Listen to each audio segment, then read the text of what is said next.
저희를 사랑하시는 하나님 아버지, 오늘 주일을 맞이해서 이렇게 한자리 모이게 해주신 것을 감사합니다. 이 시간 주 성령께서 함께 해주시고 주님의 크신 은혜와 사랑을 다시 한번 깊이 생각하게 해주시고 또 나머지 생에 주의 복음과 영광을 위해서 어떻게 행할 것을 깊이 생각하는 시간 되도록 도와주옵소서. 또 이곳에 참석하지 못한 형제자매들도 주님께서 일일이 함께 해주시고 도와주시옵소서. 오늘 이 말씀이 우리 심령에 깊이 새겨지도록 역사해 주시고 우리의 삶에 크게 도움이 될 수 있도록 역사해 주시고 도와주옵소서. 또 전국적으로 모임 있는 곳마다 함께 해주시고 또 해외 어려운 교회들이 너무나도 많이 있습니다. 주님께서 국내뿐 아니라 해외에 있는 모든 교회들을 지켜주시고 또 주의 역사와 능력을 더욱 나타내 주옵소서. 이 코로나 사태를 통해서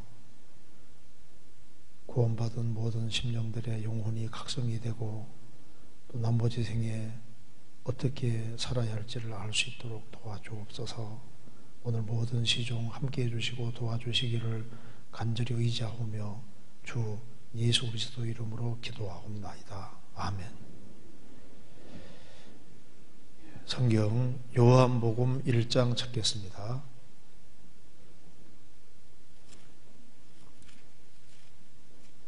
요한복음 1장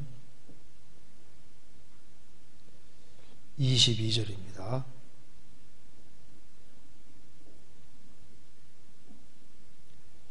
제가 읽겠습니다. 또 말하되 누구냐? 우리를 보낸 이들에게 대답하게 하라. 너는 내게 대하여 무엇이라 하느냐? 가로되 나는 선지자 이사야의 말과 같이 주의 길을 곧게 하라고 광야에서 외치는 자의 소리로라 하니라. 그리고 27절입니다. 곧 내 뒤에 오시는 그이라. 나는 그의 신들매 풀기도 감당치 못하겠노라 하더라. 이 일은 요한의 세례 주던 곧 요단강 건너편 베다니에서 된 일이니라. 이튿날 요한이 예수께서 자기에게 나오심을 보고 가로되 보라, 세상 죄를 지고 가는 하나님의 어린 양이로다. 32절. 요한이 또 증거하여 가로되 내가 보매 성령이 비둘기같이 하늘로서 내려와서 그의 위에 머물렀더라. 나도 그를 알지 못하였으나 나를 보내어 물로 세례를 주라 하시는 그이가 나에게 말씀하시되 성령이 내려서 누구 위에든지 머무는 것을 보거든 그가 곧 성령으로 세례를 주는 이인 줄 알라 하셨기에 내가 보고 그가 하나님의 아들이심을 증거하였노라 하니라. 거기까지입니다. 반갑습니다. 오늘 교회 식구들 전체가 모이지는 못했지만은 교회 이제 오늘은 이제 임원들이 같이 모였습니다. 어떻게 교회에 오시니까 좀 어색하세요? 좋으세요? 좀 어색하기도 하죠. 예. 너무 감사합니다. 아마 이 코로나19 이 일로 인해서 우리가 좀 많은 생각을 하게 됩니다. 그리고 갑자기 전도가 중지되는 것처럼 어느 날 갑자기 전도가 중지가 되고 그리스도인들은 주님 앞에 가 있는 일이 갑자기 생길 수도 있겠다 이런 생각도 좀 많이 해보게 됐습니다. 자, 오늘은 여기 요한복음 1장을 중심으로 해서 조금 생각을 해보도록 하겠습니다. 여기 이제 세례 요한에 대한 말씀인데요. 세례 요한은 예수님을 증거하기 위해서 보내심을 받은 사람입니다. 그래서 그 세례 요한은 모든 신약 시대 성도들을 대표하는 사람이라고 할 수 있습니다. 왜냐하면 세례 요한은 처음부터 그리스도를 증거하러 보내심 받은 사람이기 때문에 신약 시대에 거듭난 모든 그리스도인들도 일종의 증인입니다. 예수님의 증인이기 때문에 세례 요한을 잘 보면은 저것이 우리가 닮아야 될 모습이라는 걸 알 수가 있습니다. 여기에 요한복음 1장 22절에 또 말하되 누구냐? 세례 요한 너는 누구냐? 우리를 보낸 이들에게 대답하게 하라. 너는 내게 대하여 무엇이라 하느냐? 도대체 너는 누구냐? 너에 대해서 무엇이라고 하느냐? 도대체 너는 누구냐? 도대체 너 뭐 하는 사람이냐? 이렇게 물었습니다. 이 질문은 우리에게도 아주 중요합니다. 도대체 너가 도대체 누구냐? 너가 누구냐 하면 나 사람이다. 그거 말고 사람은 사람이다. 도대체 너는 도대체 뭐 하는 사람이냐? 너는 도대체 누구냐? 자, 크리스찬이 어떤 사람이냐 하는 것에 대해서 아주 분명한 입장을 가지고 있어야 되고 자신이 누군지를 아주 정확히 아는 것이 필요할 겁니다.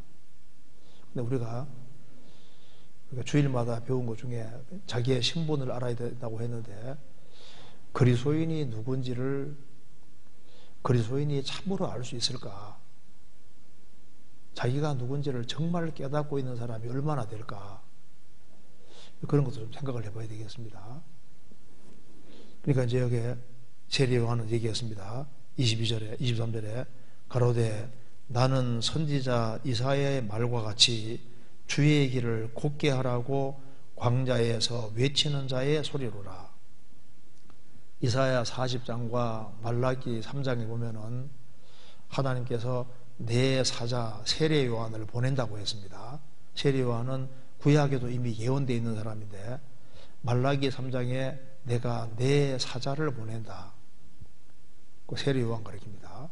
이사야 40장에서도 세례 요한에 대해서 예언되어 있는데 그 예언된 말씀과 같이 나는 누구냐? 나는 소리다. 이렇게 얘기했습니다. 너는 도대체 누구냐? 나는 소리다. 나는 소리통이다. 그렇게 얘기했습니다. 그리고 외치는 자의 소리다.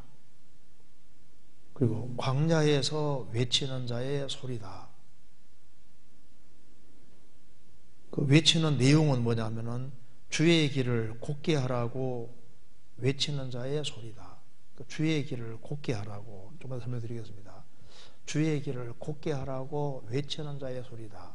그러니까 회개하라고 외치는 자의 소리라는 겁니다. 그래서 세례 요한이 외치는 내용은 첫째는 회개하라.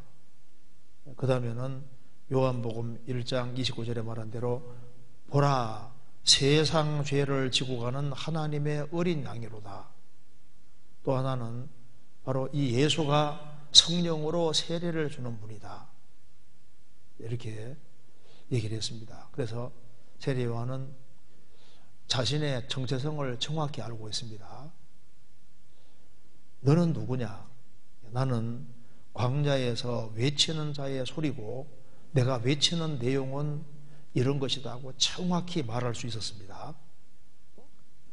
우리 자신도 마찬가지입니다. 도대체 너는 도대체 누구냐? 너는 도대체 왜 사느냐? 무엇을 위해 사느냐? 너는 왜 여기에 존재하느냐? 우리도 세례 요한과 같이 우리도 소리고 소리는 소리되 외치는 자의 소리고 그런데 그걸 또 제대로 잘하기 위해서는 여기에 광야에서라고 얘기했습니다. 광야에서 외치는 자의 소리다. 그리고 메시지 내용이 아주 정확하지 않습니까? 그래서 오늘 광야에서 외치는 자의 소리, 이 제목으로 조금 생각을 해보도록 하겠습니다. 지금 전 세계는 아주 무지한 상태로 떨어지고 있습니다. 그러니까 가장 많이 배우는 시대지만 가장 무식한 시대가 되고 있습니다. 특별히 과학기술은 최고로 발달했지만은 영적으로는 그렇게 무지할 수 없습니다.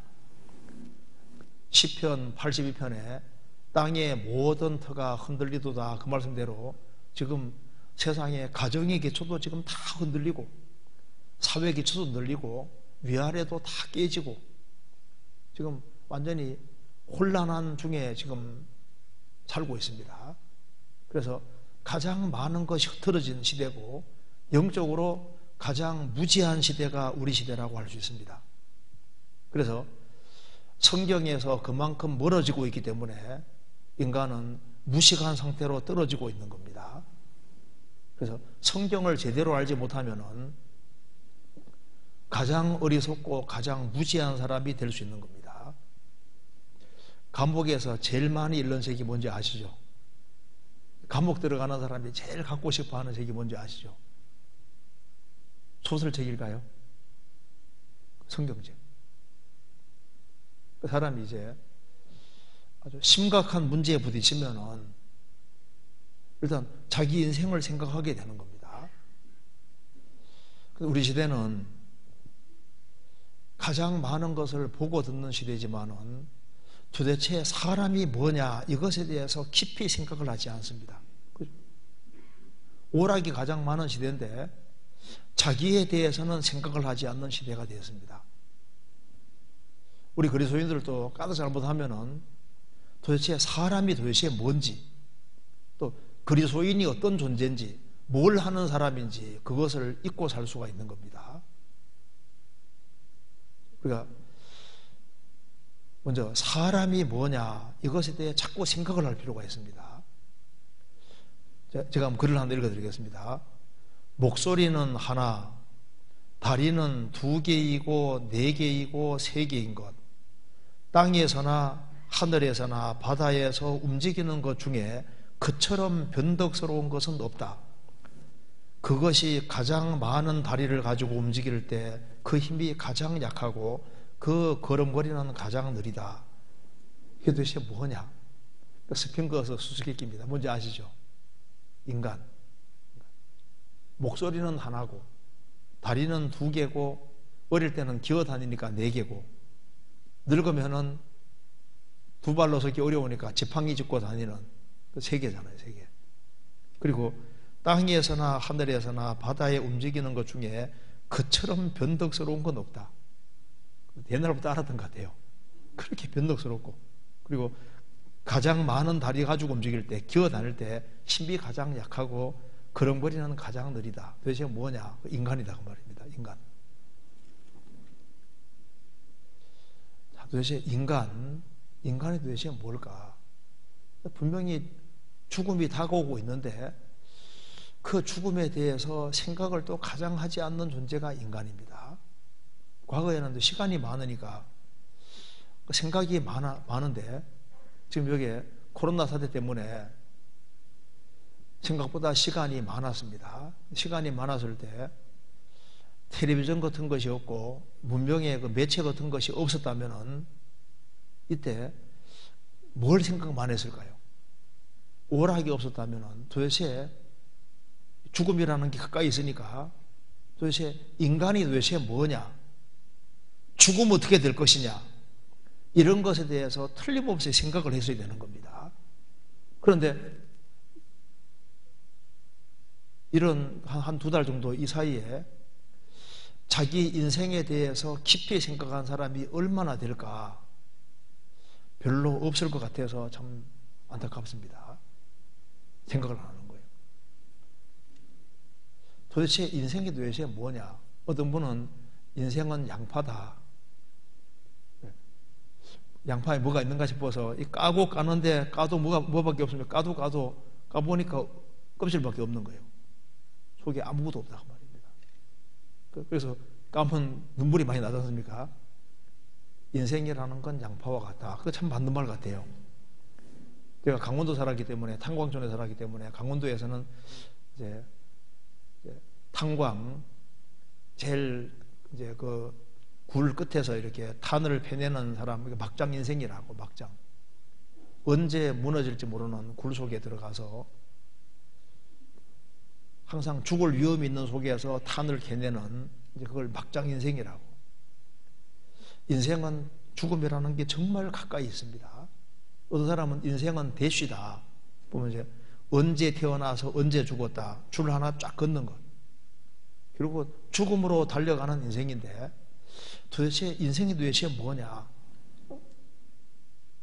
그리스 사람들은 사람을 안트로포스라고 이렇게 말을 했는데, 안트로포스란 말은 위를 보는 사람이다. 위를 보는 존재, 위를.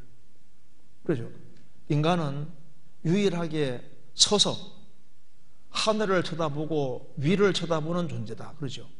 문제는 그리스 사람들이 위를 열심히 쳐다봐서도, 인간을 안트로포스라고 말을 해도 위를 쳐다봐도 하나님과 바른 관계를 맺는 길을 찾지 못했습니다. 철학이 가장 발달한 도시가 그리스지만은, 그런데 종교적으로는 너무나도 무지했습니다. 그래서 사도행전 11장에 바울 사도가 아테네 갔을 때 철학이 융성한 도시지만은 아테네 사람들에게 말했습니다. 아테네 사람들아, 너희를 보니 범사에 종교성이 많도다. 미신적이다 그 말입니다.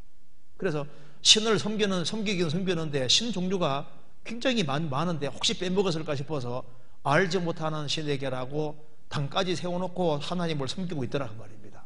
그래서 너희가 알지 못하는 그것을 내가 너희에게 알게 하리라.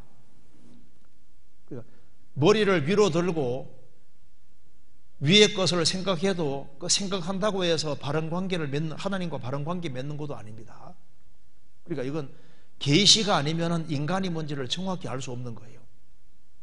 공부를 많이 한 학자들도 인간은 도대체 뭐냐, 인간이 뭔지를 규정하는데 인간이 뭔지를 정확히 모릅니다. 사람은 사회적인 동물이다, 고등 동물이다, 도구 사용하는 동물이다, 호모 루덴스, 유의하는, 놀 줄 아는 동물이다, 도구를 사용하고 노동하는 존재다. 별로 이제 규정을 많이 하는데, 근데 그것은 인간의 한 측면이지 인간을 정확히 규정하는 것이 아닙니다. 호모 오벤스란 말 들어보셨어요? 오벤스. 인간은 길을 가는 존재다. 물론 길을 가는데 어디로 가는지를 알아야 될까요? 어디로 가는지를. 그래서 규정은 하지만은 잘 모르는 겁니다. 요즘 그 호모 데우스라는 말 들어보시죠? 데우스가 하나님이니까 인간이 이제 신이 되려고 하는 시대다 그 말입니다. 인간이 아주 굉장한 존재라고 생각을 하는데, 그런데 그 인간의 도대체 뭐냐? 그걸 잘 모르는 거예요. 그래서 지금 과학이 최고로 발달한 시대에 살고 있지만은 인간 자신에 대해서는 뭔지를 모르기 때문에 사람에 대한 규정이 그렇게 무식할 수가 없는 겁니다. 인간 별거 있냐? 뭐 인간 물질 덩어리다. 죽으면 별거 있냐? 죽으면 끝이지. 그래서 인간을 짐승 비슷하게 만들고 있습니다. 그런데 성경이 아니면 인간을 알 수 없는 거예요. 성경은 인간을 뭐라고 합니까? 창세기 1장에 인간은 하나님의 형상이다. 인간은 하나님의 형상이다. 이 말이 그렇게 중요한 겁니다. 하나님의 형상이라는 것은 인간은 하나님을 닮은 존재고 인간은 영적인 존재다. 그 독일의 그 보델 슈만이라는 사람이 이제 히틀러가 간질병 환자를 다 죽이라고 했을 때 그걸 불순종하고 못 죽였습니다. 안 죽였습니다. 왜 안 죽였느냐? 간질병 환자도 그 사람도 하나님의 형상이다. 인간이 하나님의 형상이라고 하는 걸 아는 것이 그렇게 중요한 겁니다. 여호와여, 사람이 무엇이간데 인생을 그렇게 알아주십니까? 사람이 도대체 뭡니까? 사람은 헛것 같고 그의 날은 지나가는 그림자 같은 이이다. 이번에 코로나19로 정말 전 세계적으로 많은 사람이 죽어가잖아요. 인생은 헛것 같고 지나가는 그림자 같습니다. 인생은 풀과 같고 인생의 영화는 풀의 꽃과 같아. 그렇죠? 인생은 잠깐 나왔다가 죽습니다. 인생이 도대체 뭡니까? 인간은 하나님의 형상입니다. 그래서 성경을 모르면은 인간을 알 수가 없는 거예요. 자, 그런데 구원을 받은 사람 중에도 인간은 하나님의 형상이다 말은 들어도, 그러면 하나님의 형상이라면은 인간은 짐승과 다르게 영이 있다고 하는 것인데 그 자기 영혼의 가치에 대해서 얼만큼 깊이 생각을 하고 있는지 그것도 참 문제입니다. 하나님의 형상이라고 말은 하면서도 세상 것에 딱 붙잡혀 있잖아요. 그래서 자기가 뭔지를 잊고 살 수가 있는 겁니다. 세례 요한은 자기 존재를 정확히 알고 있습니다. 너는 누구냐? 너는 너에 대해서 무엇이라고 하느냐? 세례 요한이 말합니다. 23절에 가로되 나는 선지자 이사야의 말과 같이 주의 길을 곧게 하라고 광야에서 외치는 자의 소리로다. 그리스도인들은 인간은 하나님의 형상인데 그런데 그 하나님 형상인 너가 도대체 어떤 존재냐? 너는 도대체 뭐냐? 너에 대해서 뭐라고 얘기를 하느냐? 세례 요한은 한마디로 딱 얘기를 하는 겁니다. 나는 소리다. 나는 소리인데 외치는 자의 소리다. 그냥 소리가 아니라 외치는 자의 소리고 나는 광야에서 외치는 자의 소리다. 그리고 나에 대해서는 구약 성경에 기록되어 있다. 사람이 기록된 미리 예언된 사람들이 꽤 여러 사람이 있습니다. 요시아도 이름이 미리 예언되어 있고 고레스 왕도 미리 예언되어 있잖아요. 근데 사람으로서 미리 예언된 사람이 세례 요한입니다. 너는 뭐냐? 나는 소리다. 그는 빛이 아니요 빛에 대하여 증거하러 온 자라. 나는 빛이 아니고 예수님이 빛인데 나는 빛을 증거하러 온 사람이다. 예수님은 태초에 말씀이 계시니라. 예수님은 말씀이고 나는 소리다. 소리가 나면은 금방 있다가 사라지잖아요. 말씀은 계속 있지만 소리는 잠깐 있다가 사라지는 겁니다. 세례 요한은 켜서 비치는 등불입니다. 주님은 태양이고 세례 요한은 잠깐 비치다가 결국은 죽는, 잠깐 켜서 비치는 등불에 불과한 존재입니다. 그런데 잠깐 왔다가 갔는데 그런 소리로 왔다가 간 겁니다. 소리로. 그래서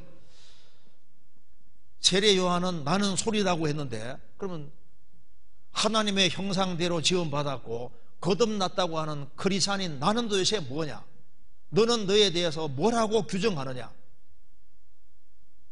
너는 도대체 뭐 하는 사람이냐? 그리스도인이라는 사람이 어떤 사람이냐? 죽은 사람과 산 사람은 다릅니다. 그리스도인과 아닌 사람은 완전히 다른 거예요. 그러면 그리스도인이라는 사람이 어떤 사람이냐? 고린도후서에는 그리스도인이 어떤 사람인지를 자세히 말해주고 있습니다. 그 중에 몇 가지를 잠깐 살펴보면은 그리스도인은 이런 사람이구나 하는 것을 알 수가 있는데 그 중에 몇 가지만 잠깐 보도록 합시다. 고린도후서 1장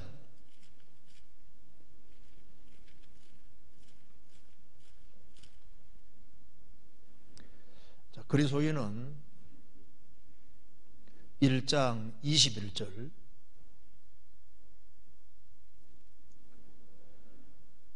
우리를 너희와 함께 그리스도 안에서 경고케 하시고 우리에게 기름을 부으신 이는 하나님이시니 저가 또한 우리에게 인치시고 보증으로 성령을 우리 마음에 주셨느니라.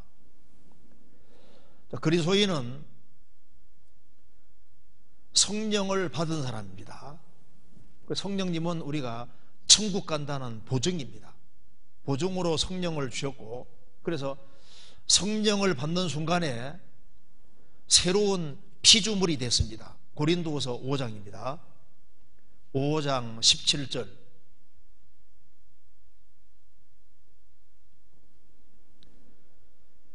그런즉 누구든지 그리스도 안에 있으면 새로운 피조물이라. 이전 것은 지나갔으니 보라 새 것이 되어도다.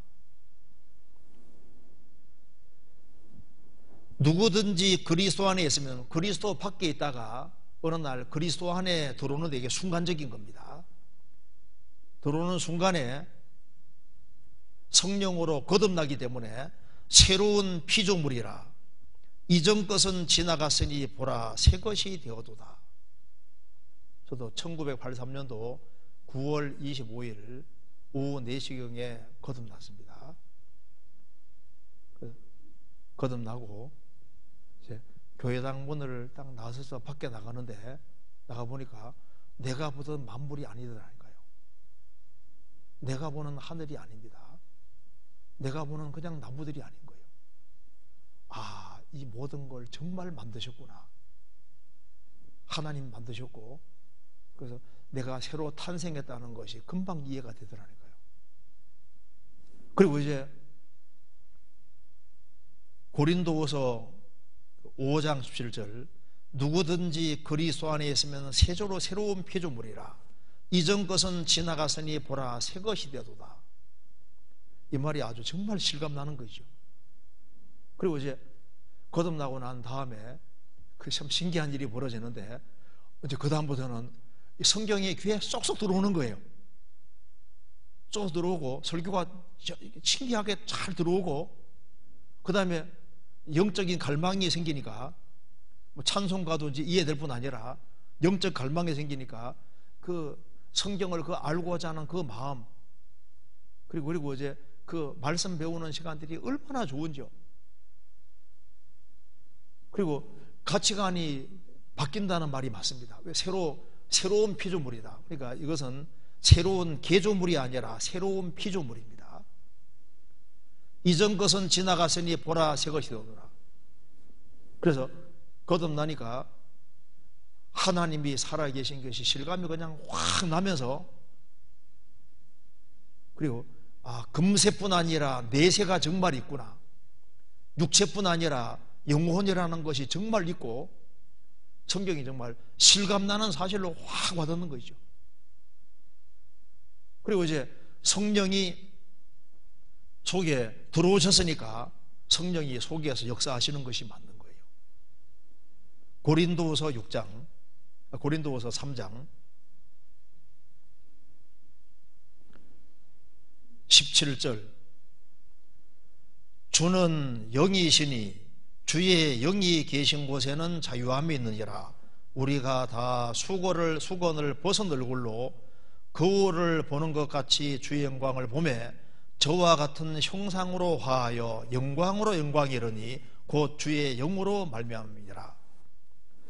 주는 영이시니 주의 영이 계신 곳에는 자유함이 있느니라. 주의 영이 계신 곳이 어딜까요?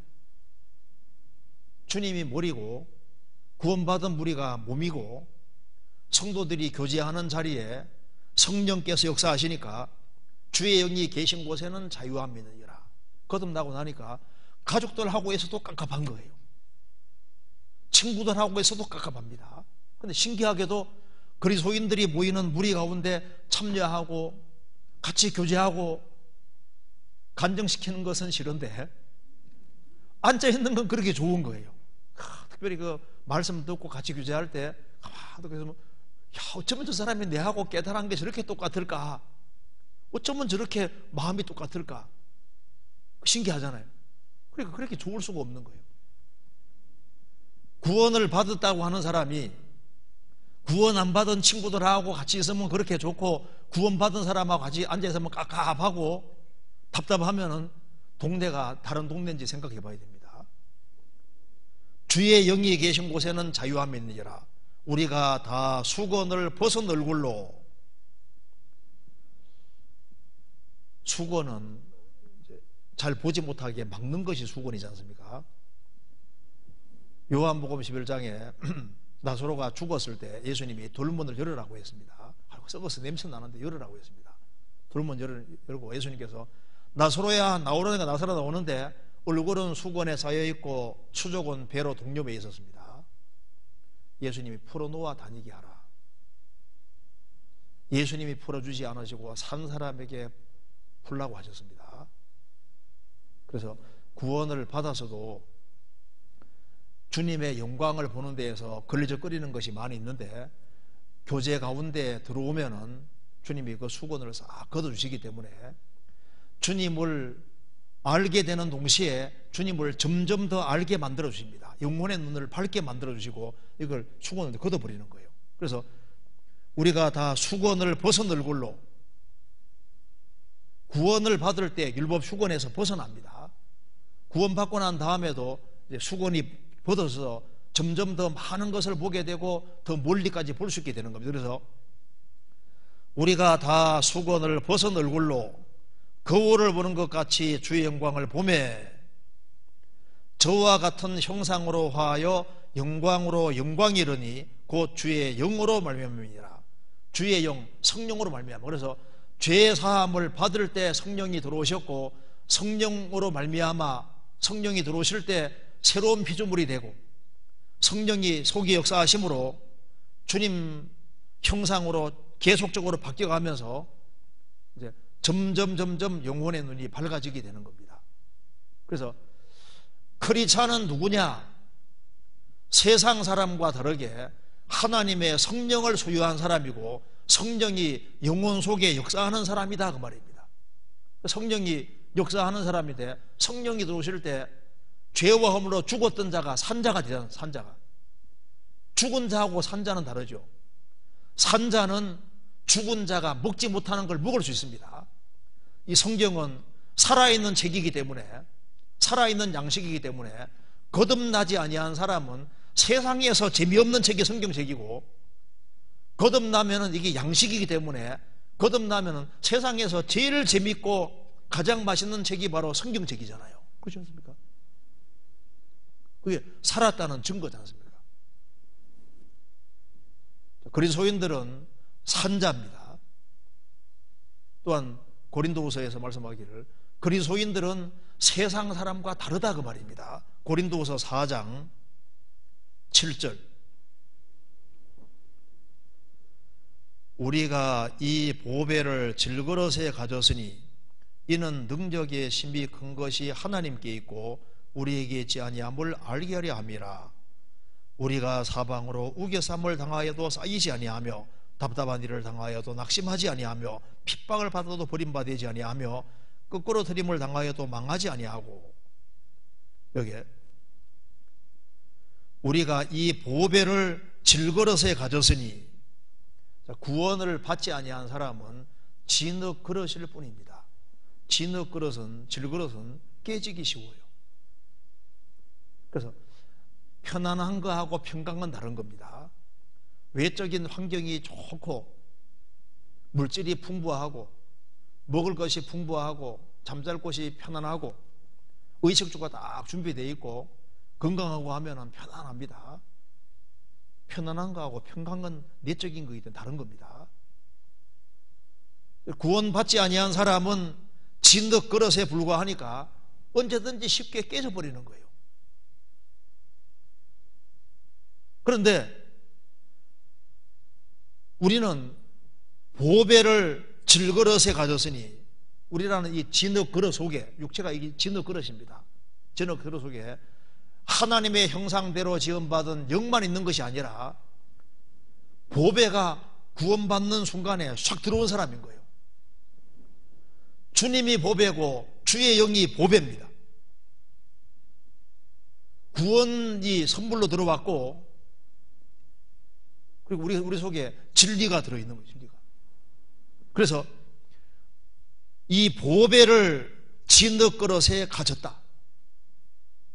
그래서 진흙 그릇은 싸고 있는 것이고 속에 알맹이는 보배다 그 말입니다. 그래서 보배를 질거려서 가졌기 때문에 이는 능력의 심히 큰 것이 하나님께 있고 우리에게 있지 아니함을 알게 함이니라. 우리가 사방으로 우겨쌈을 당하여도, 불신자들은 사방으로 우겨쌈을 당하면은 찌그러지고 결국은 무너지는 거예요. 우리가 사방으로 우겨쌈을 당하여도 쌓이지 아니하며, 답답한 일을 당하여도 낙심하지 아니하고, 핍박을 받아도 버림받지 아니하며, 극고로트림을 당하여도 망하지 아니하고 계속 일어나는 이유가 도대체 뭐냐? 우리 속에 능력 되시는 주의 영이 들어와 있는 거예요. 그래서 답답한 일을 당하고, 힘든 일을 당하고, 어려운 일을 당하고, 핍박을 받고, 주변에 외적인 것이 무너진다 할지라도 소망이 확실하고 일어날 수 있는 것은, 그리스도인들은 세상 사람과 다르다. 보배가 들어왔는데 절대 나가지를 않으시거든요. 그리고 외적인 것이 깨어져도 속은 훨씬 더 확실해지고 더 분명해지고, 그게 이제 크리스찬들의 특징인 거예요. 보배를 질그릇에 가지고 있다.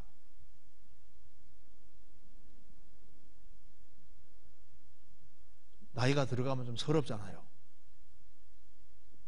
그래도 소망이 있습니다. 사도행전 2장에 노인들은 성령을 받으면 꿈을 꾸리라. 소망의 꿈이 있습니다. 참 노인 되면 소망이 없는데요. 노인 돼도 크리스찬들은 확실한 소망이 있고, 나이가 들어갈수록 더 큰 소망이 있고, 또 죽음이 다가와도 천국 간다는 확실한 소망이 있으니까 세상 사람과 다를 수밖에 없잖아요. 그런데 여기에서 크리스찬을 규정하기를, 크리스찬은 도대체 뭐냐? 10절부터 12절까지 같이 읽겠습니다.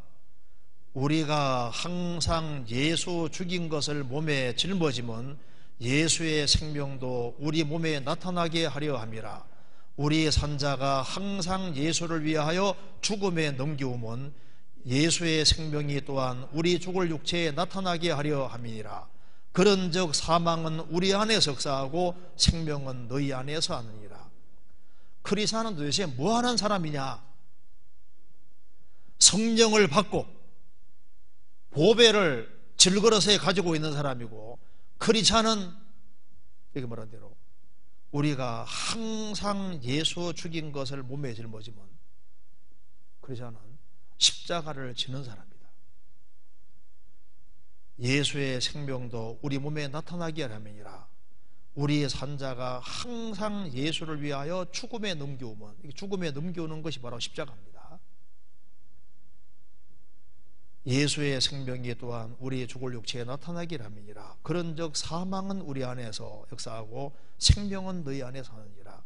크리스찬들은 처음부터 십자가를 지는 사람이다. 그러니까 크리스찬들은 희생하는 사람이고 수고하는 사람이고, 주를 위해서 희생하고 이웃을 위해서 희생하고 수고하는 사람이다. 우리는 왜 부르심을 받았느냐? 주님 왜 구원하셨느냐? 고생시키려고 구원하신 거예요. 십자가 지도록 하기 위해서 부르신 거다, 그 말입니다. 고린도서 6장 8절입니다.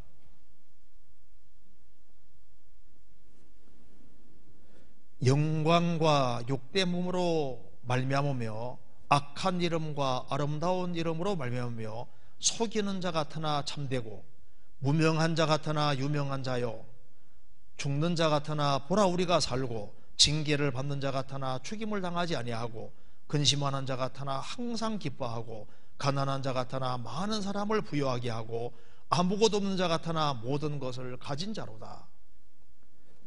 크리스찬이 됐다고 하는 것은 영광도 얻는 동시에 욕도 얻어먹을 것을 각오하는 겁니다. 크리스찬으로 살 때 크리스찬이란 이유 때문에 내가 진리 가운데 살아가면은 영광도 얻는 동시에 욕도 무진장 얻어먹게 돼 있는 거예요. 그리고 야, 크리스찬 훌륭하다는 소리도 듣는 동시에 또 악한 이름도 듣거든요. 저런 인간은 악하다, 상종 못할 사람이다, 전염병이다, 연병이다, 악한 이름도 듣도록 되어 있습니다. 속이는 자가 타나 참되고, 우리는 참된 말을 하는데 속이는 사람으로 들리는 거예요.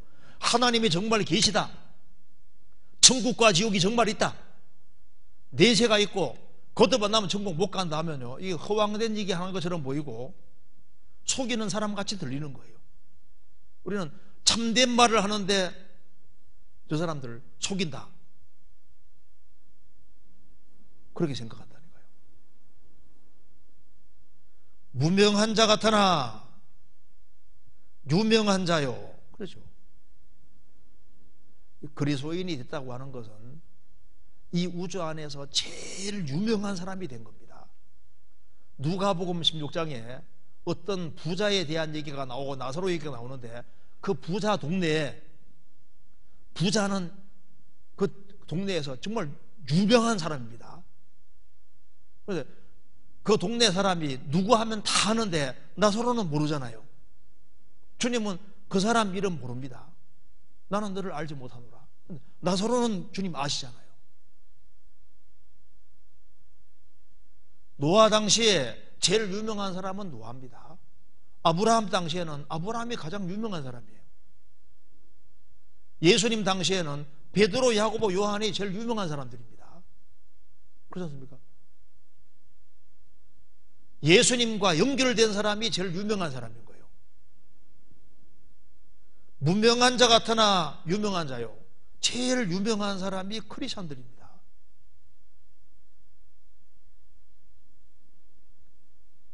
그런데 크리스천들도 자기가 얼마나 유명한 사람인지 잘 몰라요. 천사들도 부러워하는데 크리스천들은 자기가 얼마나 유명한 사람인지를 알지 못합니다. 죽는 자 같으나 보라 우리가 살고, 징계를 받는 자 같으나 죽임을 당하지 아니하고, 근심하는 자 같으나 항상 기뻐하고. 우리는 구원을 받은 것 때문에 정말 기뻐할 수 있습니다. 가난한 자 같으나 많은 사람을 부유하게 하고, 아무것도 없는 자 같으나 모든 것을 가진 자로다. 우리는 그리스도와 공동 상속자입니다. 그런데 그리스도가 누군지를 모르니까 그리스도와 공동 상속자가 됐다는 것이 얼마나 큰지를 모르고, 하나님과 그리스도를 모르니까 그리스도인이 얼마나 부유한 사람인지를 모르고, 그러니까 신앙생활이 얼마나 중요한지도 모르고, 주 안에서 봉사하고 사는 것이 얼마나 크고 중요한지도 모른다 그 말입니다.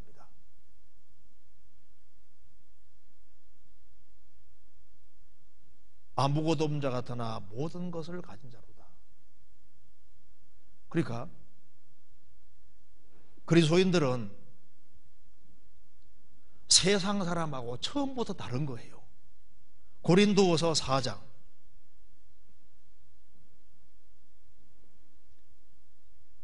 18절 같이 읽겠습니다. 우리의 돌아보는 것은 보이는 것이 아니요 보이지 않는 것이니, 보이는 것은 잠깐이요 보이지 않는 것은 영원함이니라.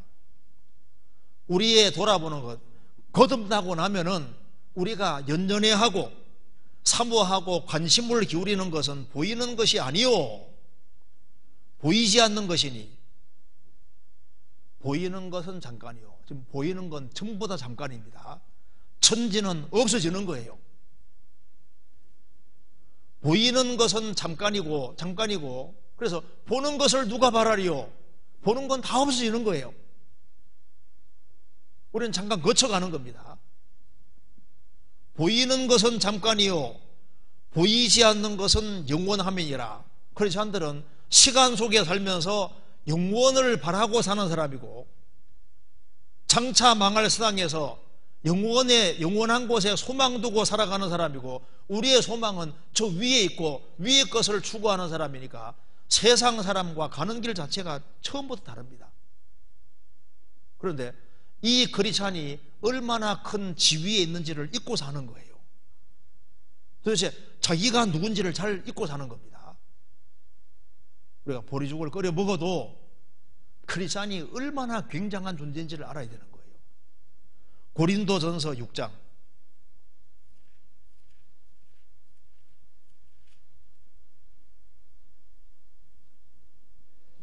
2절.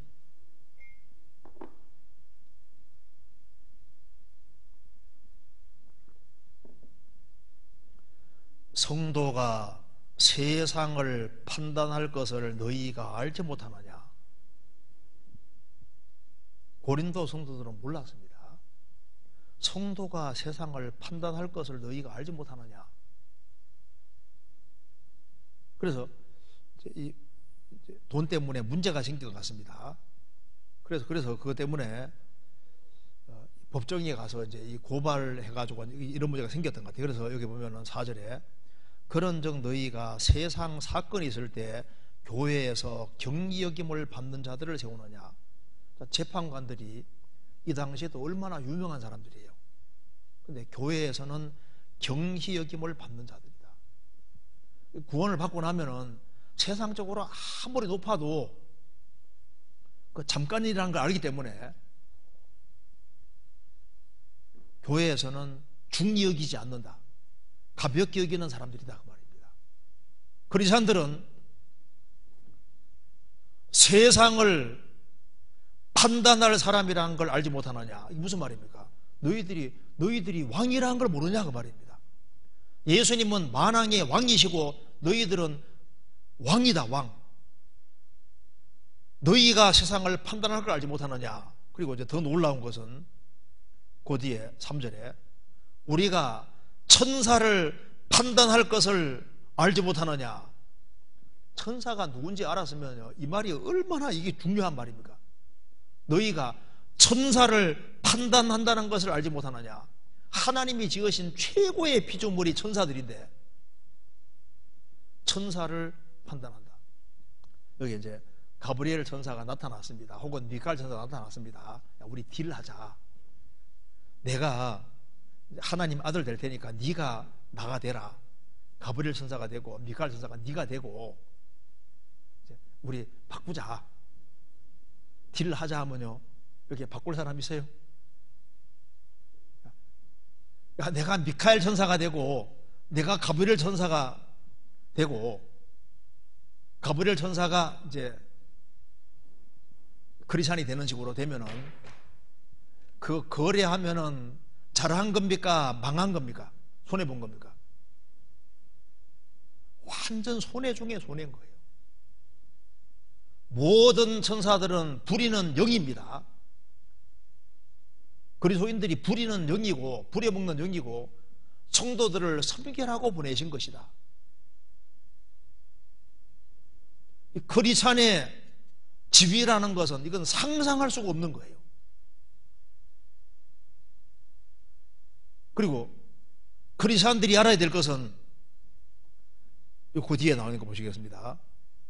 19절 너희 몸은 너희가 하나님께로부터 받은 바 너희 가운데 계신 성령의 전인 줄 알지 못하느냐. 너희는 너희 것이 아니라 값으로 산 것이 되었으니 그런즉 너희 몸으로 하나님께 영광을 돌리라. 너희 몸은 성령의 전이다. 그래서 사도에게 배운 사람이 속사도인데 속사도 중에 한 사람 이그나티우스는 자신을 가리켜서 말하기를 나는 테오필로스다. 테오스포로스다. 테오스가 하나님입니다. 테오스포로스다. 테오포로스가 뭐냐면 하나님을 운반하는 사람이다. 내 속에는 성령이 와 계시다 그 말입니다.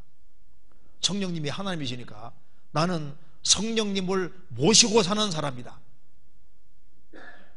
너희는 너희 것이 아니라 값으로 주님의 핏값으로 삼바된 주의 것이다. 그러니까 주님을 위해 살도록 특별히 구별된 사람이 크리스찬인 거예요. 그래 크리스찬이 이 우주 안에서 하나님의 형상은 인간밖에 없고 그 많은 사람 중에서 내가 크리스찬이 됐다. 거듭난 크리스찬이 됐다. 이건 굉장한 것 중에서 최고로 굉장한 겁니다. 그런데 마귀가 연박작전을 펴서 마귀가 하는 일 중에 하나가 이게 눈을 가리는 겁니다. 눈을 가려서 크리스찬이 얼마나 엄청난 존재인지, 사람이 얼마나 존귀한 존재인지를 못 보게 만드는 거예요. 크리스찬의 지위는 상상할 수가 없는 겁니다. 우리가요, 상상의 나래를 펴서 높은 걸 생각한다 합시다. 높은 것 위에, 더 높은 것 위에 최고 높은 곳에 하나님이 계시는데,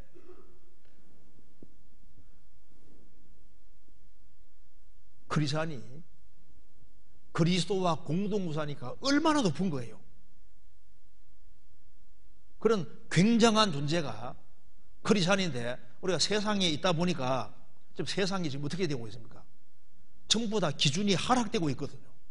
인간을 짐승 비슷하게 만들어 놨습니다. 그래서 반려동물, 반려자, 반려동물, 그거 들으면 기분이 괜찮아요? 그 이상하잖아요. 그게 인간이 뭐 별거 있냐, 짐승보다 조금 낫고 짐승 비슷, 이렇게 생각하는 거예요. 과거에 독일에서는 어떤 사람이 벌에 쏘여 죽었거든요. 그래서 재판관이 이 벌을 재판한 일도 있었습니다. 벌 이놈들 사람을 쏘아 죽였으니 어떻게 할 거냐. 그래서 벌이지 않습니까? 집 입구를 딱 막아서 질식시키는 곳으로 해서 죽였습니다. 벌 재판하면 좀 이상하죠. 요즘 보시면요, 인간이 얼마나 중요한지를 잘 모르고 지금 사람들 생각 속에 인간은 물질 덩어리다, 인간은 짐승 비슷하다. 그래서 네덜란드에서는 동물당도 나오고, 동물 권익을 보호하는 동물당도 나오고, 그 인간을 동물하고 비슷하게 취급하는 이런 시대에 살고, 심지어 이제 짐승하고 결혼하는 사람도 있잖아요. 외국에서는 개하고도 결혼도 하고 염소하고도 결혼하는 데도 있더라고 보니까. 그러니까 이게 세상이 지금 이렇게 잘못되어 가고 있는데, 크리스찬들은 자꾸 세상 주변을 자꾸 보면은 자기도 모르게 자기가 누군지를 잊고 살 수 있는 거예요. 그래서 세례 요한은 자기를 정확히 알았습니다. 그래서 왜 자기를 아냐 하면은 하나님을 알면은 자기를 알 수 있는 거예요. 성경에서 다시 보겠습니다. 요한복음 1장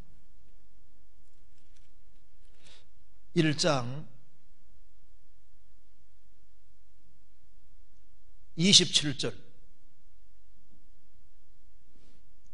곧 내 뒤에 오시는 그이라 나는 그의 신들매 풀기도 감당치 못하겠노라. 이게 무슨 말입니까? 신들매 푸는 것은 종이 하는 건데, 나는 예수님의 신들매 풀기도 감당치 못하겠다. 세례 요한은 뭘 알고 있는 사람입니까? 주님이 얼마나 높으신 분인지를 아는 거예요. 주님이 높으신 분임을 알면 알수록 자기가 얼마나 연약하고 작은 존재인지를 알 수 있고, 그와 동시에 하나님이 나를 존귀하게 생각하기 때문에 자기가 얼마나 존귀한지도 알 수 있는 겁니다. 그러니 너는 누구냐? 자기가 누군지를 정말 알려면 하나님이 어떤 분이냐? 하나님을 정말 알아야 되는 겁니다. 천지를 창조한 창조주를 우리가 믿고 있는데, 그 창조주가 창조했다는 말이 무슨 뜻인지 정말 알고 있냐, 그 말입니다. 천지를 창조했다는 게 이게 얼마나 엄청난 거예요. 내가 천지를 창조한 창조주의 아들이다. 그리고 예수님이 오셔서 내 대신 죽어주셨는데, 그 예수님이 누군지를 정말 아느냐, 그 말입니다. 하나님을 알면은 하나님의 공의가 얼마나 큰지도 더 알게 되고, 하나님의 사랑이 얼마나 큰지도 알게 되는데, 우리 시대 사람들이 하나님을 잘 몰라요. 하나님이 얼마나 무서운 분인지도 모르거든요. 시편, 여기 시편 90편입니다. 시편 90편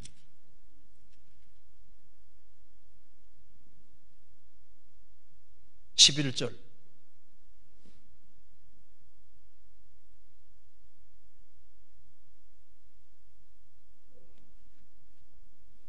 제가 읽겠습니다. 누가 주의 노의 능력을 알며 누가 주를 두려워할 대로 주의 진도를 알리이까. 이 짧은 생을 살아가는 가운데 인간이 하나님을 잘 모릅니다. 그렇기 때문에 누가 주의 노의 능력을 알며 주님의 진도가 얼마나 큰지를 누가 알며 누가 주를 두려워할 대로 주의 진도를 알리니까. 아담 때부터 노아 때까지 얼마나 많은 사람이 살았는데 하나님이 회개할 기회 주시고 끝까지 회개하지 않을 때 방주문 딱 닫으시고 노아 식구들과 방주에 들어간 동물들 종류대로 한 상씩을 제외하고는 물에 한꺼번에 다 죽였습니다. 코로나 때로 보세요. 사람들 많이 죽었지 않습니까? 죽음이라는 것 자체는 가까이 있고, 여기 보면은 주님의 노가 얼마나 큰지를 누가 알겠습니까? 이걸 잘 모르는 거예요. 그러니까 하나님이 얼마나 무서운 분인지를 모르거든요. 요즘 사람 무서운 게 뭔지를 모르거든요. 그래, 하나님이 어떤 분인지를 모르니까 하나님의 공의가 얼마나 큰지, 죄가 얼마나 무서운 것인지, 죄에 대한 심판이 얼마나 무서운지, 그리고 하나님이 얼마나 두렵고 무서운 분이면은 하나님이 지옥이라는 걸 만들어내냐고 말입니다. 몸은 죽여도 영혼은 능히 죽이지 못하는 자들을 두려워하지 말고, 육체를 죽이는 사람을 두려워하지 말고 오직 몸과 영혼을 능히 지옥에 멸하시는 자를 두려워하라. 마태복음 25장에 마귀와 그 사자들을 위하여 예비된 영영한 불에 들어가라. 영영한 불에 들어가라. 죄가 그만큼, 하나님 앞에 죄는 그만큼 심각한 것이고, 지옥불은 영영한 불이라고 성경에 말씀했고, 세스로 밤이나 낮이나 못 쉬는 곳에 보내는 분이 하나님이니까 하나님이 얼마나 무서운 분인지를 알아야 되는데 사람들이 잊고 있는 거예요. 그러니까 지옥, 하나님이 실제가 아니니까 지옥이 실제라고 생각하지 않는 겁니다. 누가 주의 노의 능력을 알며 누가 주를 두려워할 대로 주의 진도를 알리니까. 그 진도가 얼마나 큰지를 모르는 거예요. 그러니까 예수님이 오셔서 십자가 죽어서 우리 죄를 처리하되 영원히 처리했다는 사실이 얼마나 감사하고 큰지를 그걸 모른다고 말입니다. 예수님의 십자가의 피가 아니면은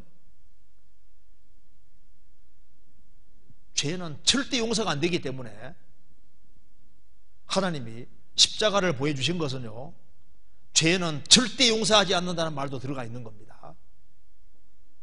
그냥은 용서할 수 없기 때문에 독생자를 보내서 십자가에 죽게 하시고 피를 흘리게 하신 겁니다. 그렇지 않고서는 죄는 내가 결코 용서하지 않겠다는 말이니까 얼마나 이게 심각한 거냐 그 말입니다. 성경을 정말 하나님 말씀으로 믿고 있을까? 내가 성경을 정말 믿는 사람일까? 성경을 정말 하나님의 계시로 내가 받아들이고 있을까? 내가 일상생활 속에서 천국을 실제로 믿고 있을까? 내가 지옥을 실제라고 믿고 있는 것일까? 내가 육체가 전부가 아니라 영혼은 영원하다는 사실을 내가 정말 믿고 있을까? 그런데 하나님을 확실히 믿고 성경이 하나님 말씀이라고 확실하게 믿는다고 하면서 왜 그렇게 고민이 많냐고 말입니다. 그러니까 고민하더라도 고민이 어떻게 하면 주님 뜻을 따라 살까? 어떻게 하면 내가 주님께 영광을 돌릴 수 있을까? 어떻게 하면 더 많은 사람을 건질까? 그런 문제 때문에 고민하고 집안 식구들이 구원 안 받은 것 때문에 고민한다면 그건 이해가 되는데 그 외에 다른 것 때문에 너무 심각하게 하고 너무 괴로워하면은 내가 도대체 하나님을 제대로 믿고 있는 사람일까? 내가 정말 중생한 사람일까? 신앙이라는 것은 하나님의 살아계심이 실제한다고 믿는 겁니다. 실제하는 게 맞지 않습니까? 하나님이 계신 것이 명백하죠. 그리고 아무리 봐도 성경은 하나님 말씀이 맞습니다. 그리고 예수님이 마태복음 16장에서 너는 베드로라, 내가 이 반석 위에 내 교회를 세울 것이다.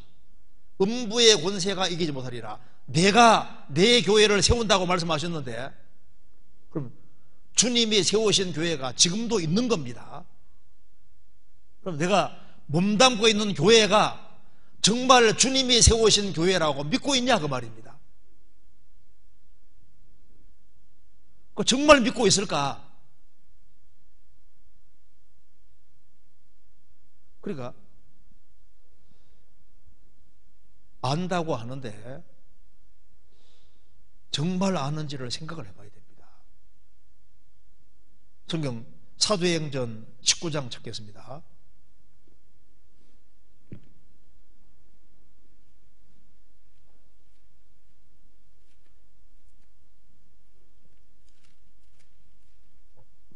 (19장)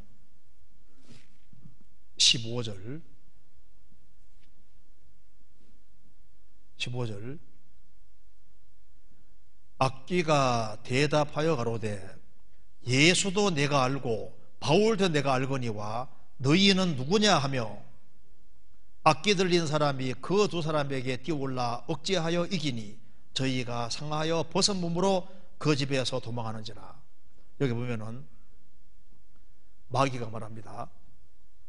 예수도 내가 알고 바울도 내가 아는데 너는 누구냐? 하나님이 한 분인 줄 믿느냐? 잘하는도다. 귀신도 믿고 듣느니라.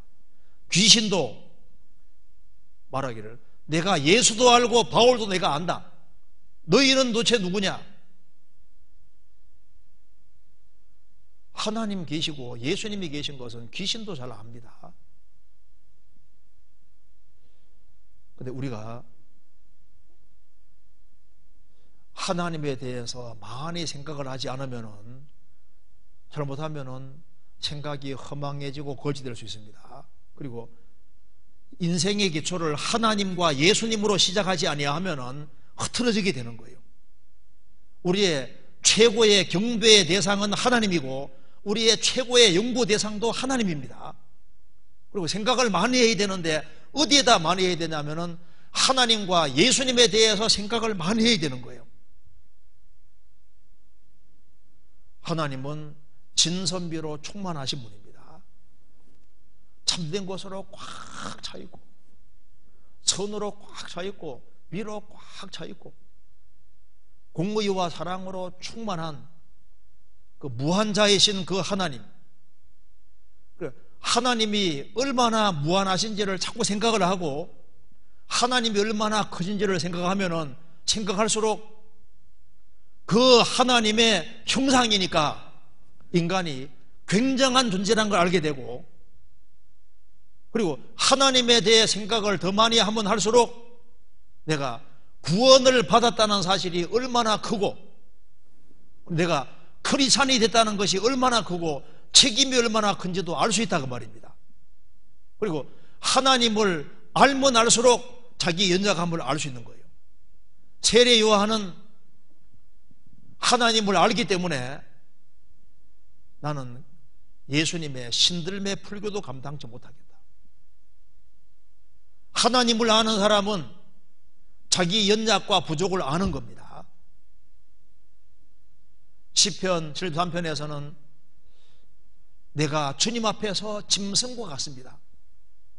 시편 62편에서는 말하기를 나는 흔들리는 담과 울타리 같습니다. 아브라함은 창세기 18장에서 나는 티끌과 같은 나입니다. 티끌이요. 자기의 부족과 연약을 아는 겁니다. 사람은 자기가 강한 줄 아는데 인간은 연약합니다. 제가 어떤 글에 보니까 어떤 한 교수님이 참 아주 검소하게 살면서 이제 결국은 나중에 이제 정년 퇴임을 하고 이제 그동안 모았던 돈으로 이제 집을 이렇게 다 하나, 큰 집을 하나 사가지고, 허름한 집을 하나 사가지고 이제 집을 수리하는데, 이렇게 보니까 못이 이렇게 하나 삐죽 튀어나온 게 보이는 거예요. 그래서 도와야겠다 싶어서 올라가서 이제 이렇게 못을 빼다가 뒤로 탁 넘어져서 죽은 일 있잖아요. 그러니까 평생 고생하고 살고 이제 좀 이제 인생 말년에 좀 편안하게 살아야 되겠다 싶어서 집을 하나 장만해서, 그런데 못 하나 빼다가도 탁 죽을 수 있는, 그 죽음이라는 것은 정말 그렇게 가까이 있는 거예요. 사람은 자기 강한 줄 아는데 자기가 연약합니다. 우리가 연약하고 얼마나 우리가 무능한 존재인지, 정말 하나님이 안 도와주면은 살 수 없는 그렇게 무능하고 연약한 존재가 인간인 거예요. 어떤 왕이 평생, 이제 어떤 신하가 평생 왕을 위해서 헌신하고 살았습니다. 이제 신하가 갑자기 죽게 된 겁니다. 그래서 왕이 말합니다. 도대체 원하는 게 도대체 뭐냐? 내가 마지막 소원을 들어주겠다 하니까, 이제 곧 죽음 건너가게 생겼으니까 하루만 더 살게 해주십시오. 그러니까 왕이, 난 그건 못하네. 죽게 생겼는데 하루 더 살게 하는 그거 자체를 못한다고 말입니다. 신하가 말합니다. 그럼 내가 지금까지 왕을 위해서 수고한 모든 수고가 사실은 알고 보면 수고네요. 내가 왕에게 충성하는 그것을 내가 하나님께 했다면은, 하나님께 했다. 그러니까 하루 생명을 연장시키지도 못하는 그 왕을 위해서는 평생을 다 투자하고 수고했는데, 생명 하루를 연장시켜주지 못하는 그런 존재에게 자기 인생을 다 맡겼다고 말입니다. 인생을 하나님께 걸어야만 이게 지혜로운 거예요. 그래서 하나님을 알면은 자기의 연약함도 알고, 자신의 죄의 많음도 알고, 구원의 필요성도 알고, 그리고 자신이 이제 주님 보배로운 피로 구원받은 그 사실도 확실히 딱 깨우칠 수 있습니다.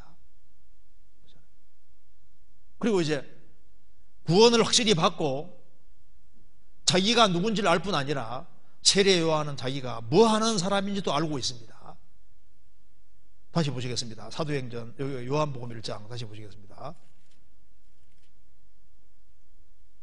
우리가 알아야 될 것 중에 하나가 요한복음 1장 23절에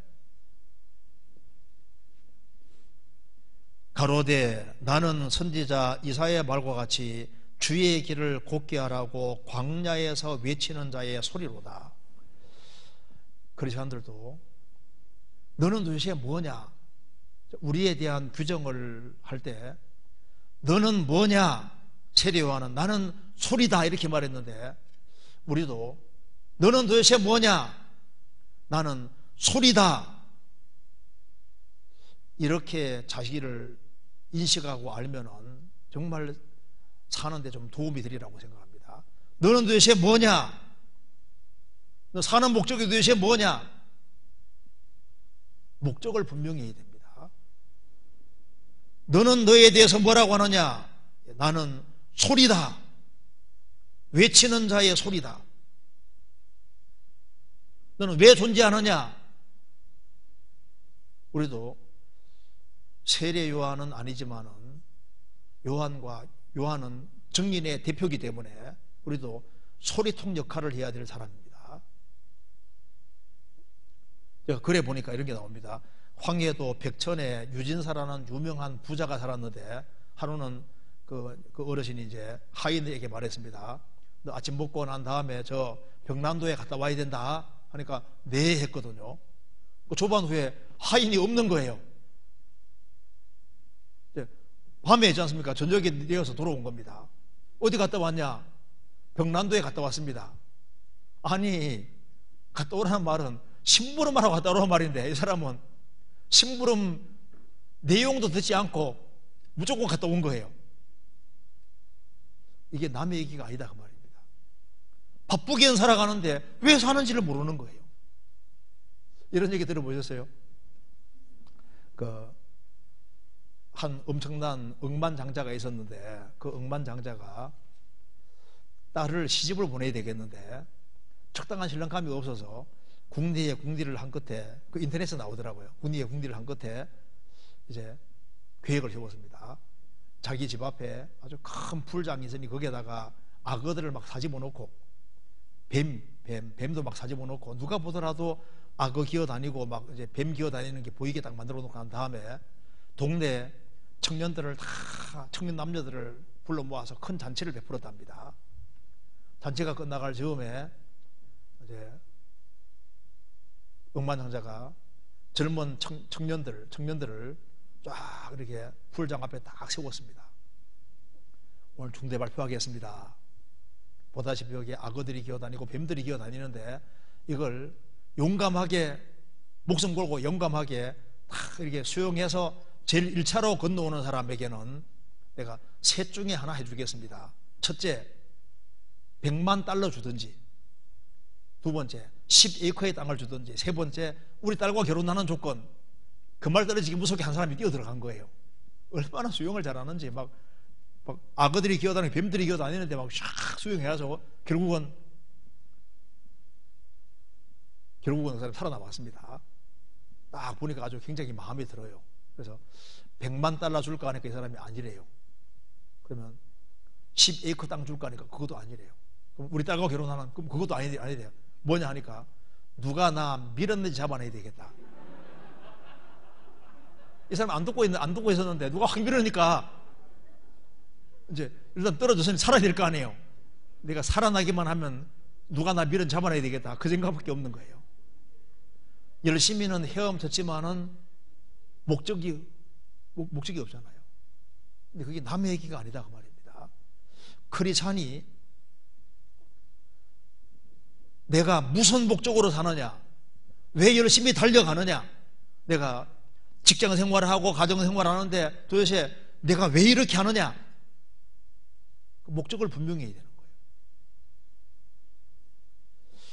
그래서 여기에 세례 요한은 말하기를 자기 존재 목적을 분명히 알고 있습니다. 나는 누구냐? 여기 보면은 나는 소리다. 나는 소리는 소리인데 외치는 자의 소리다. 그리고 광야에서 외치는 자의 소리다. 그가 외치는 내용이 뭐냐 하면은 주의 길을 곧게 하라고 광야에서 외치는 자의 소리다. 그럼 주의 길을 곧게 하라는 뜻이 뭘까요? 성경 누가복음 3장 찾겠습니다.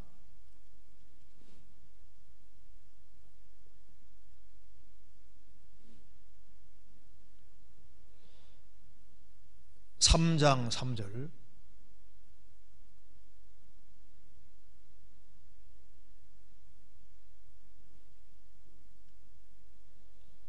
요한이 요단강 부근 각처에 와서 죄사함을 얻게 하는 회개 세례를 전파하니 선지자 이사야의 책에 쓴 바 광야에 외치는 자의 소리가 있어 가로되 너희는 주의 길을 예비하라. 그의 첩경을 평탄케 하라.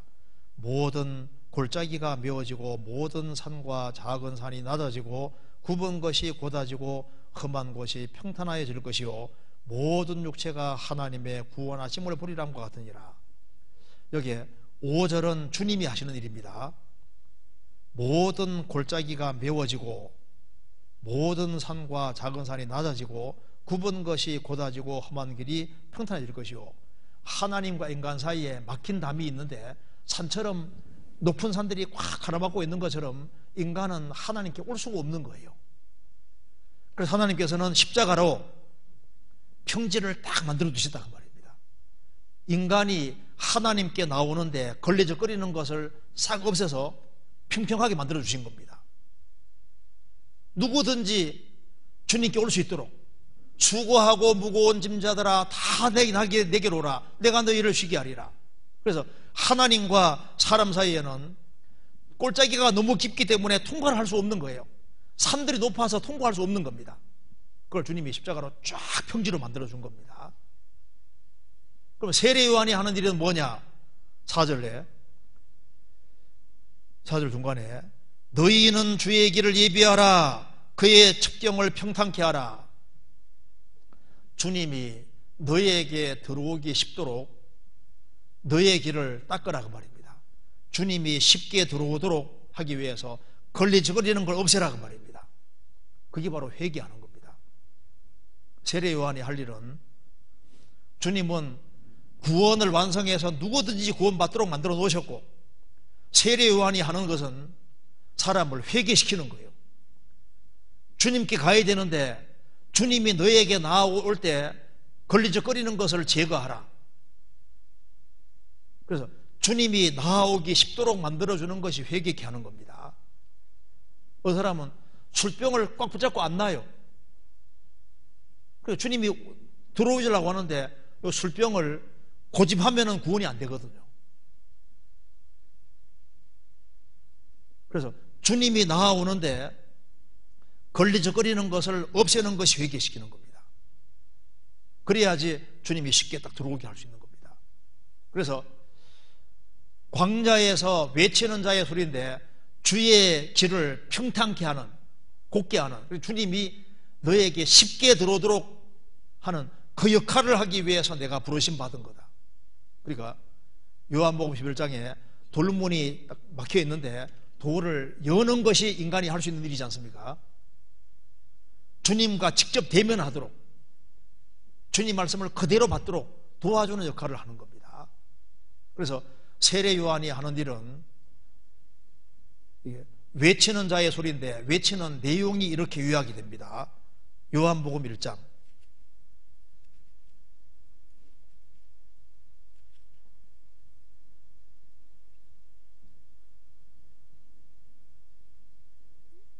1장 23절 끝에 주의 길을 곧게 하라.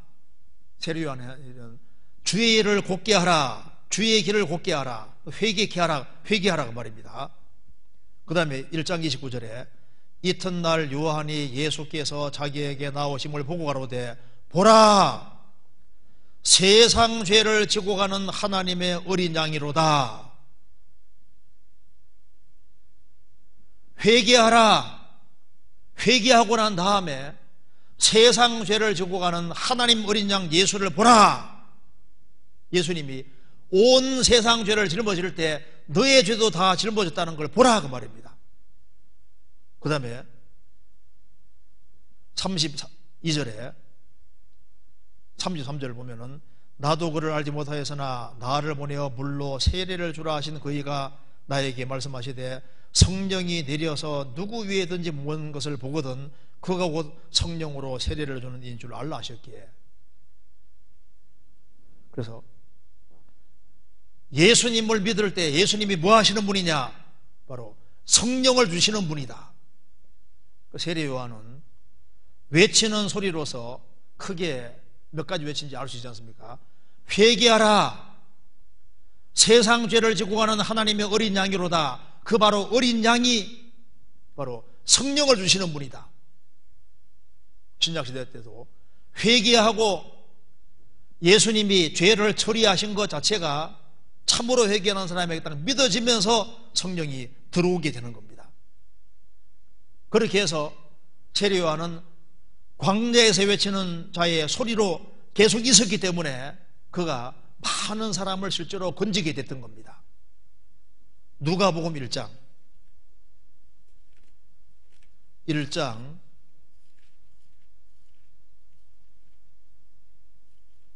16절 15절부터 제가 읽겠습니다. 이는 저가 주 앞에 큰 자가 되며 포도주나 소주를 마시지 아니하며 모태로부터 성령의 충만함을 입어 이스라엘 자손을 주 곧 저희 하나님께로 많이 돌아오게 하겠습니다. 인생의 성공이 뭐냐 하면은 성령의 충만을 입어서 많은 사람을 하나님께로 돌아오게 하겠습니다. 그것처럼 너는 도대체 뭐냐? 우리도 지금 소리 역할을 하는 겁니다. 우리도 소리는 소리대 외치는 자의 소리가 되어야 되는데 우리가 무슨 소리를 내는지를 생각을 해봐야 됩니다. 이걸 잘 하기 위해서는 사람의 중요성을 알아야 되는데요. 혹시 이거 읽어보신 분이 있을지 모르겠습니다. 마르틴 부버라는 사람이 쓴 책 중에 Ich und Du라는 책이 있거든요. 나와 너라는 책이 있는데 그 책 읽으면 상당히 좀 도움이 될 수 있습니다. 그 내용이 뭐냐면은 Ich und Du, 나와 너, Ich und Es, 나와 그것 이제 그 중심으로 되어 있는데 사람이 처음에는 쉽게 말해서 사람이 처음 사람 볼 때는 사람으로 인식한다 그 말입니다. 인격과 인격으로 이렇게 인식하는데 자꾸 접촉을 하다 보면은 이게 인격이 뭐로 바뀌냐면 이 운트에서 사람이 뭐로 바뀌냐면은 물건으로 바뀌어지는 거예요. 그래서 나와 너에서 너가 그것으로 바뀌어진다 그 말입니다. 그래서 이제 우리가 이제 사람을 입속하게 접하다 보면은 이 사람이 남편이고 아내인데 남편과 아내, 인격과 인격으로 가다가 이제 하나의 돈 벌어오는 기계, 식모, 그러니까 이제 물건식으로 바뀌어서 사람과 접촉하는 가운데서 인간의 중요성을 자꾸자꾸 깨우치는 쪽으로 되어야 되는데 인간을 물질 덩어리로 인간의 가치가 무한한 것 자체를 잘 모르고 인간이 물건식으로 바뀌어지는 이제 그런 것에 대해 쭉 쓰면서 이제 이게 이제 반대로 될 것을 말하고 있는데요. 우리도 까서 잘못하면은 인간의 가치를 점점 떨어뜨려서 한 사람의 가격을 매길 때 잘못 매길 수 있는 거예요. 그래서 옛날 로마 제국 시대 때 노예들을 부를 때 너는 첫째, 둘째, 셋째 이렇게 불러지 않습니까? 로마서 16장에 보면은 로마서를 대표하는 사람이 더디오인데 더디오가 셋째란 뜻입니다. 노예. 구아누는 넷째 뜻입니다. 그 성경에 나오죠. 로마서 16장에 보면은 나 더디오가 대서한다. 그 더디오가 셋째란 뜻, 셋째. 구아누는 넷째란 뜻이에요. 그러니까 너는 첫째, 둘째, 셋째, 넷째. 그러니까 인간 자체를 인간으로 생각 안 하는 거예요. 너는 노예니까 물건식으로 생각하는 거예요. 근데 그게 남의 얘기가 아니다 그 말입니다. 구원을 받은 사람이 눈 크게 뜨고 사람이 얼마나 귀하냐, 사람이 얼마나 중요한지를 볼 수 있어야 됩니다. 그래서 한 사람을 제대로 세우면은 인간이 할 수 있는 최고 큰 일을 한다는 걸 생각해야 됩니다. 그래서 우리가 어디에다가 투자해야 되냐 하면은 하나님을 알면 알수록 존귀한 것은 인간이다. 그러면 포커스가 맞춰주는데 어디에다가 외쳐야 될지를 알게 되는데 우리가 접촉하는 사람들이 얼마나 귀하고 존귀한지를 알고 인간의 가치를 알면 알수록 거기가 다 투자하게 되는 거예요. 그리고 반드시 그렇게 해야 됩니다. 우리는 왜 사느냐? 우리는 증인으로 산다 그 말은 소리로 산다 그 말입니다. 우리는 하나님이 계시다. 인간은 회개해야 된다.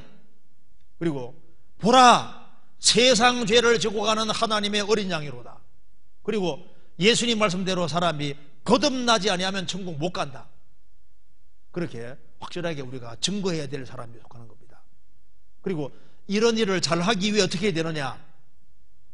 광야에서 외치는 자의 소리라고 했습니다. 광야라는 말이 중요하거든요. 성경 누가복음 3장 찾겠습니다.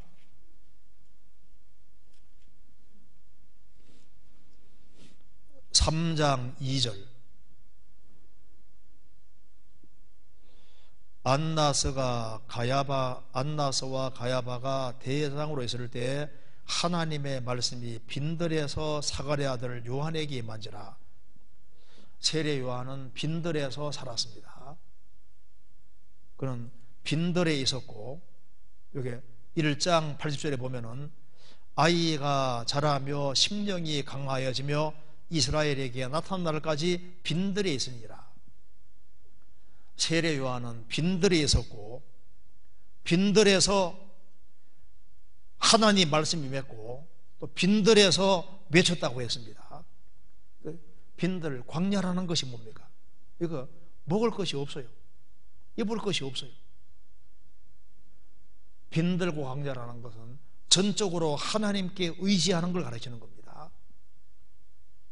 누가 외치는 자의 소리가 될 수 있냐 하면은 이 세상에 살면서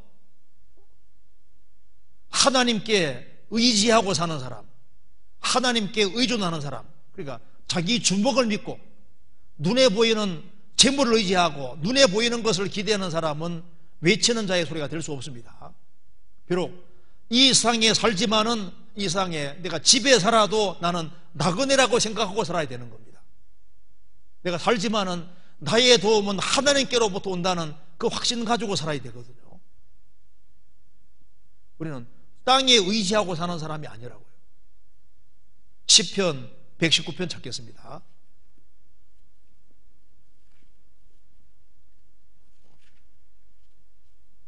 (119편) 54절 같이 읽겠습니다. 나의 나그네 된 집에서 주의 율례가 나의 노래가 되었나이다. 아마 이거 다윗이 썼을 겁니다. 나의 나그네 된 집에서, 집에 살지만은 나그네로 인식하고 있잖아요. 우리가 집에 산다 할지라도 나는 나그네다. 나의 도움은 하나님께로부터 온다. 우리가 위를 보고 살고 광야에 빈들에 산다는 게 뭡니까? 하나님의 도움을 의존하고 산다 그 말입니다. 우리가 그리고 하나님의 도우심을 받고, 하나님 나 좀 도와주세요. 내가 신앙생활 잘할 수 있도록 도와주시고 주님께서 맡기신 사명을 잘 감당할 수 있도록 정말 도와주세요. 저를 도와주십시오. 내가 주님이 맡기신 일을 잘 감당할 수 있도록 도와주십시오. 하나님의 도우심을 바라고 사는 그 사람이 외치는 자의 소리가 될 수 있고, 그래서 생활로서 외치고 말로서 외치고 주변 사람들이 보게 되고, 그리고 회개케 하고 구원을 받게 되는 겁니다. 시편 143편 6절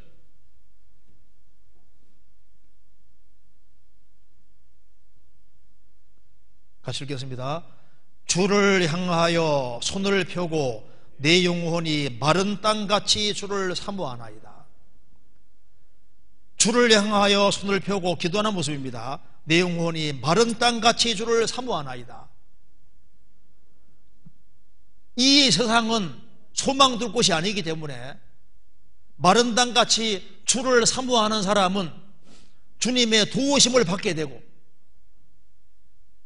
주의 도우심을 받는 사람이 외치는 곳은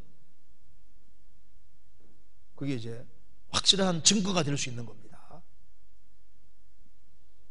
창세기 4장에 보면은 가인이 여호와 앞을 떠났다고 했습니다.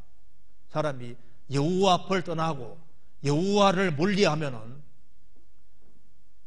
아들 낳고 에녹이라 했습니다. 에녹이란 말은 새로운 계시, 새로운 시작입니다. 하나님을 떠나니까 새로운 길을 가는데 제멋대로 길을 가는 거예요. 그리고 하나님을 떠나니까 성을 만들었는데 새로운 곳에서 안전을 추구합니다.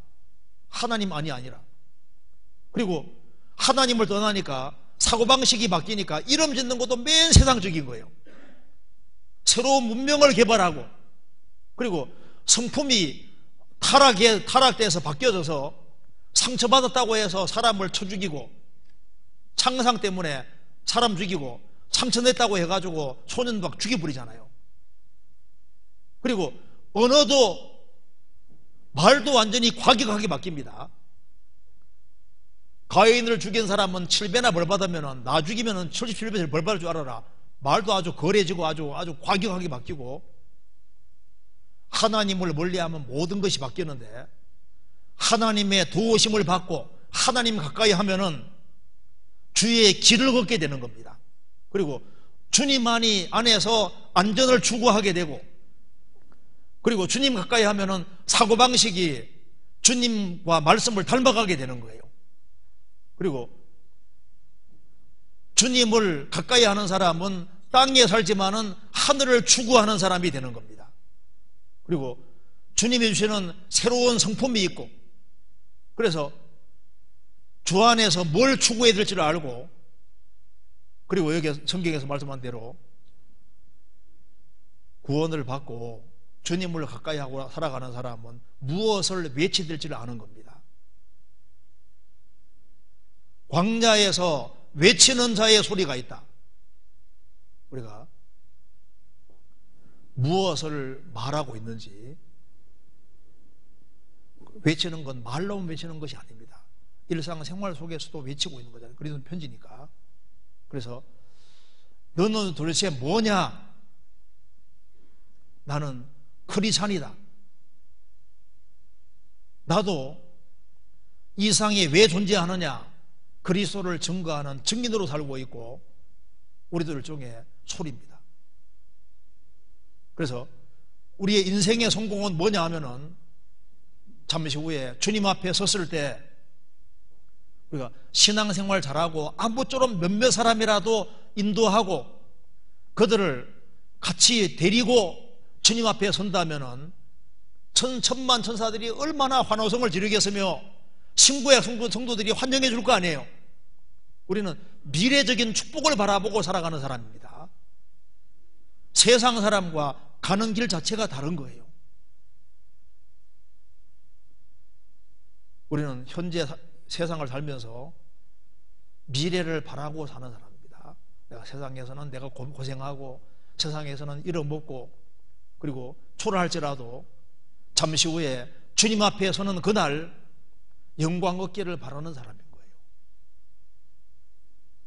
그래서 너는 누구시냐? 너는 누구냐?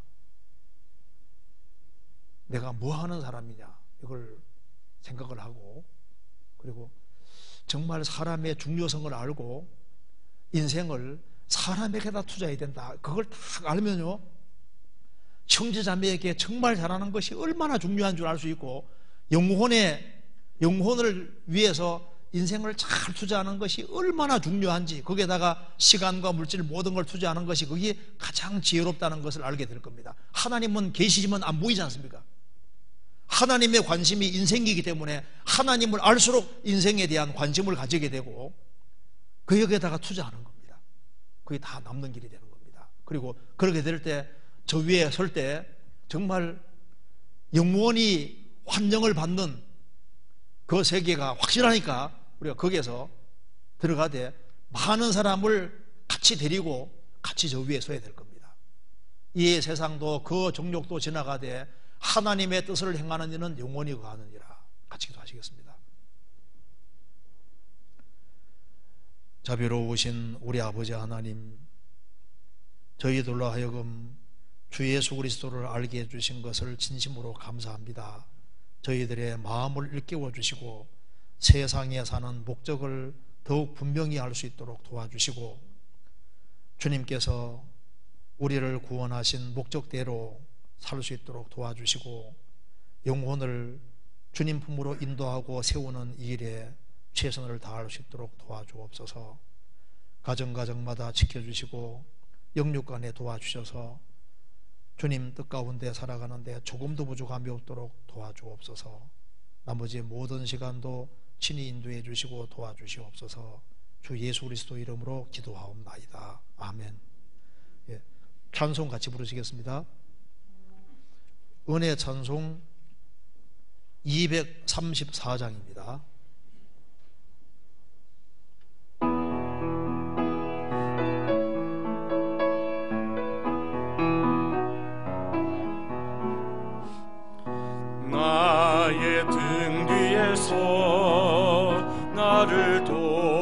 도우시는 주,